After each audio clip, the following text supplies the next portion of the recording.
পৃথক পৃথক মামলায় ১০ জন অভিযুক্তকে গ্রেপ্তার করে বসিরহাট মহকুমা আদালতে পাঠালো স্বরূপনগর থানার পুলিশ।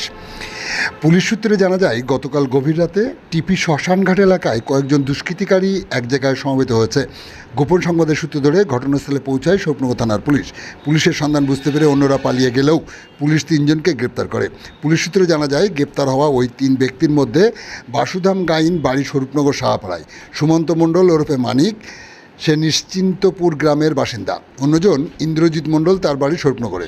সাথে সাথে বধূ নির্যাতন মামলায় পৃথকভাবে কিশোর বিশ্বাস, যার বাড়ি মল্লিকপুর গ্রামে; অন্যজন দীপাঞ্জন বিশ্বাস, তার বাড়ি বাংলানি গ্রামে। অন্যদিকে জামিন পাওয়ার পর পুনরায় আদালতে হাজিরা না হওয়ায় আদালত অবমাননার দায়ে আরও 4 অভিযুক্তকে পুলিশ গ্রেপ্তার করে স্বরূপনগর থানার বিভিন্ন এলাকা থেকে। আজ দুপুর 2টো নাগাদ একই সাথে বসিরহাট মহকুমা আদালতে পাঠায় পরবর্তী আইনি পদক্ষেপ গ্রহণ করার জন্য ওই 10 অভিযুক্তকে।